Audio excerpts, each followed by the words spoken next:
As a China in Africa story is one that is very familiar, and the United States is not far behind with the recent African Growth and Opportunity Act. With China and the United States being the top two trading partners to Africa due to abundance of commodities and need for infrastructural development on the continent, we ask which is more beneficial to Africa, China or the United States engaged in the continent. We spoke to Kevin Bloom, co-author of Africa's Involvement with China, to discuss this.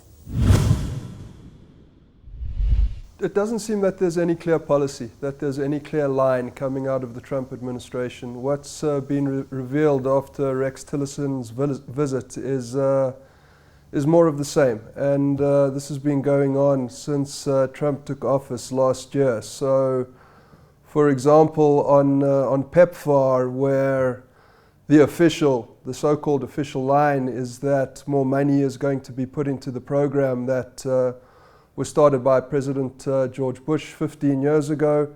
So we're seeing now funding is being cut.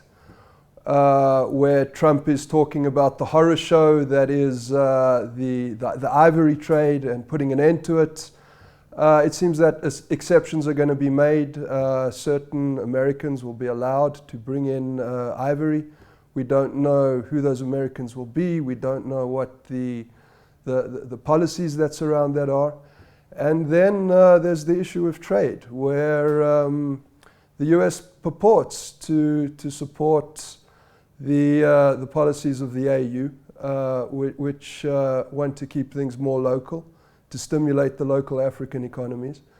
But the US is now saying this is in disregard of WTO policies, and that access needs to be given to American companies. So there's nothing concrete. It seems to be a contradiction. So you're one of those who agree that there is no coherent response to major challenges in Africa under the new administration, that's under Donald Trump. What do you think has changed? What's the major difference between this administration and the previous administration in terms of its relationship with Africa? What changed? Well, the Obama administration had a very clear line. As a journalist who's traveled widely in Africa, very often I'll land in a country under the Obama administration and interview the representatives from the Department of State, and there was a clear policy. And you could agree or disagree with the policy statements, but you knew what policy you were getting.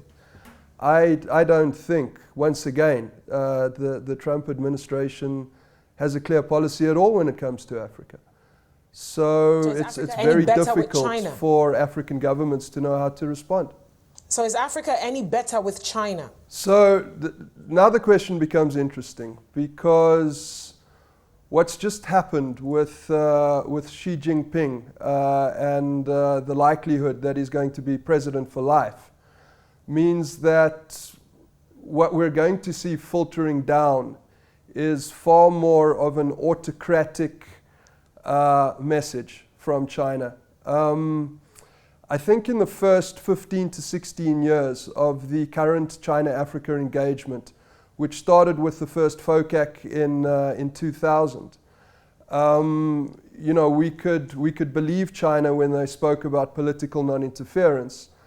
But this is clearly no longer the case. One of the stories that I was quite close to a month ago revolved around the visit to South Africa of the leader of the Tibetan government in exile, Sikyong Lobsang Sangai. And what I managed to find out was that the South African government could not deny a visa to this man because he travels on a US passport. The Dalai Lama has been denied a visa 3 times, once under the Mbeki administration and twice under the Zuma administration, because he travels on refugee papers, and therefore it's easy to deny the visa. With the Sikyong, who then managed to get in and gave a pretty hard-hitting interview to me, talking about how China is behaving in Tibet, specifically with regard to what's known as the Asian water tower. 10 of the major river systems in Asia have their origin on the Tibetan plateau.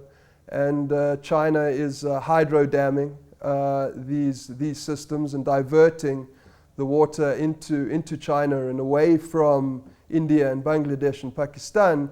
And so what we have is a looming water crisis that's going to affect 2 billion people. And this is sort of within the next 10 years.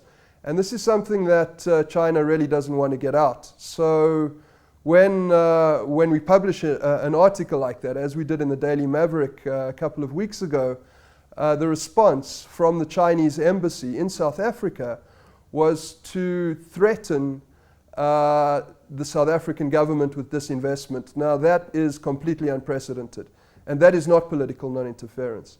That is an indication that as we move forward and as Xi Jinping consolidates his power, this sort of autocratic behavior is going to increase.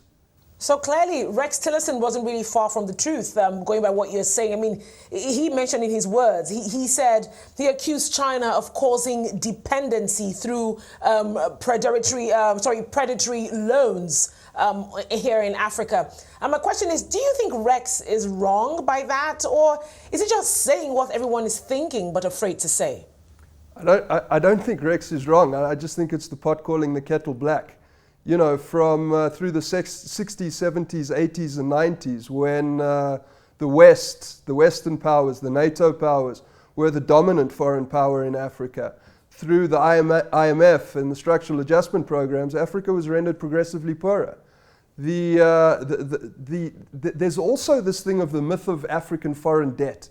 When you add up all of the loans that have been given to African countries since 1975, and compare that against the work that has been done by the Tax Justice Network as ratified by the Panama Papers, and you have a look at how much African-generated currency sits in offshore tax havens, which are in the provenance of NATO countries, you very quickly come to the conclusion, as the Tax Justice Network did, that Africa is actually a net lender to the West.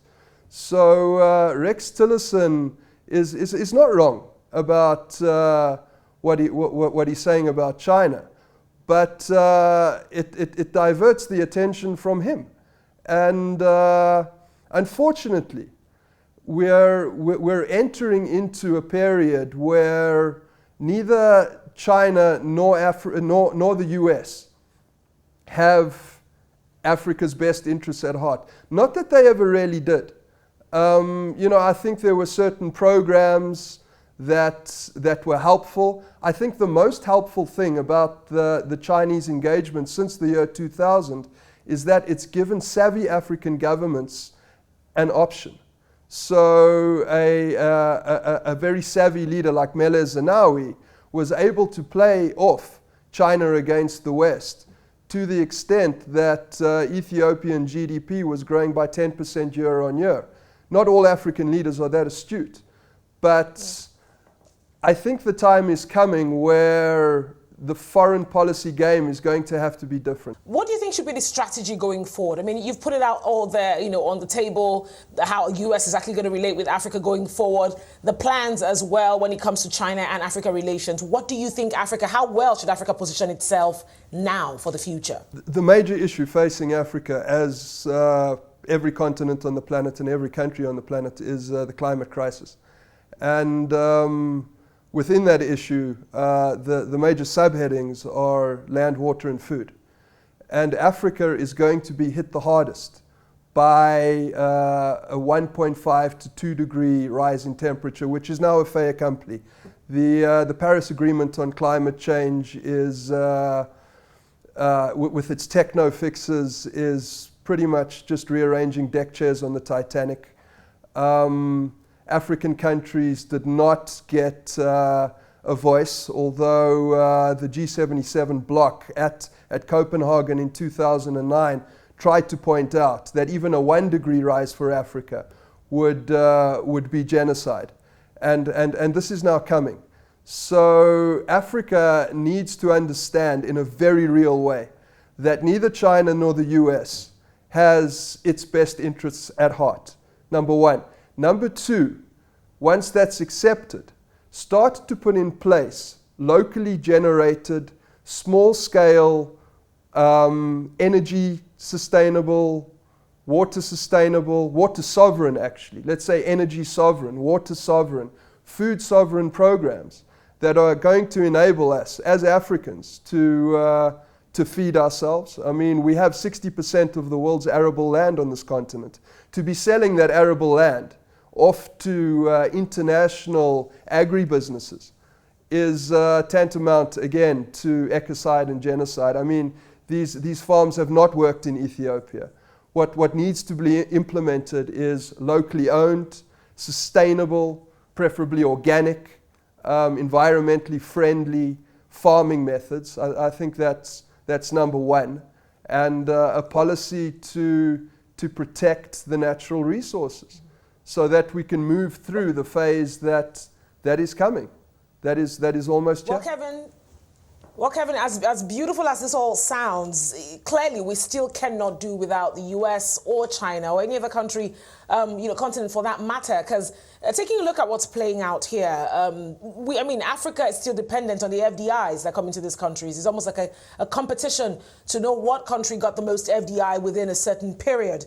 Now, talking about this relationship beyond aid, we're hoping we could actually trade better with these countries as well. Now, agreements already have, been drawn and signed, and of course, some of them implemented.